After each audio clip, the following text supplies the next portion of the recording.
Hey, ask Donna-Lynne again. I'm going to discuss PTSD. Okay, I did not really describe what a flashback was. A flashback is a traumatic event that is overimposed on your mind today from a time before, either in a actual video where you have sense of smell, you know everything that's going on. You can't control it.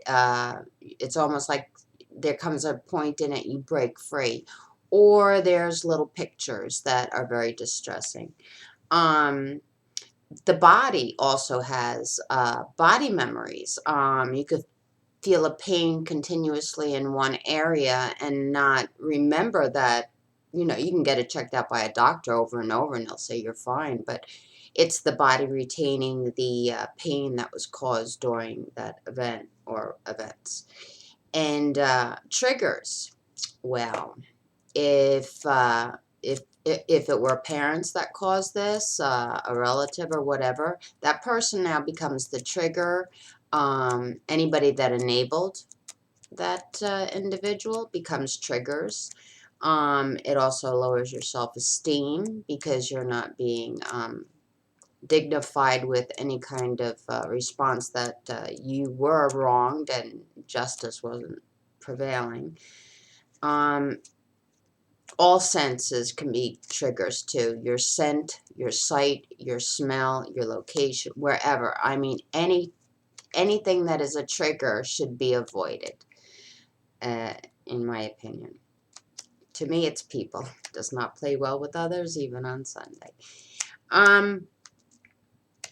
Also, self-medicating. Will tend to drink and drug. A whole gamut of ways of self-medicating.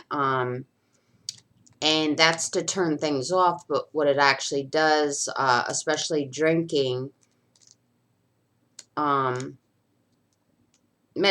drinking and medication can turn the brain off. But I mean, if you're just in a situation and you're drinking to forget, it actually doesn't happen that way. Towards the end of the evening, you'll probably, or whenever you started, you'll start regressing back to that time.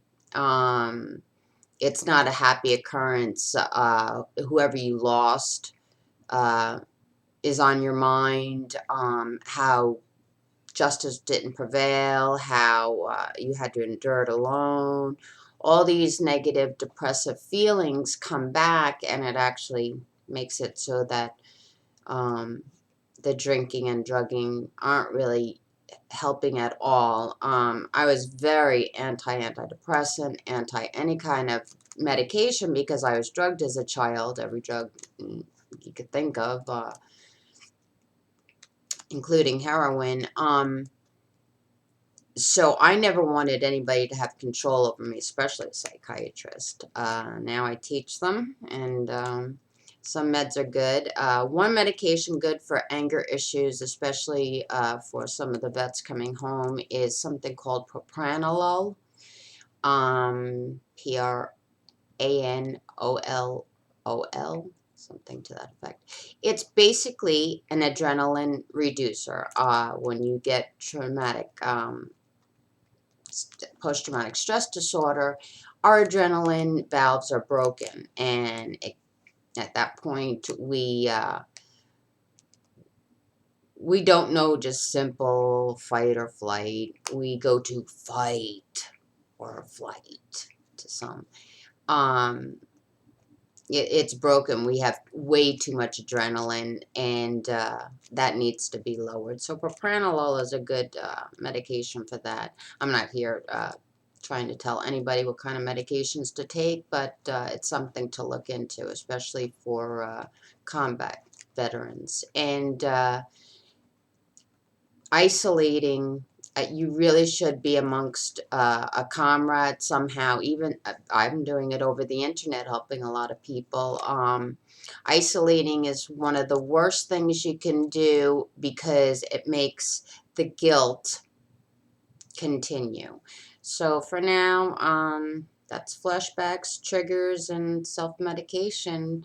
There's nothing wrong with getting a shrink. I've gone to many a psych unit and had a good old time teaching Freudians how wrong they were. And I was in the right place. All right. You take care, ciao, babies, and keep up the good work.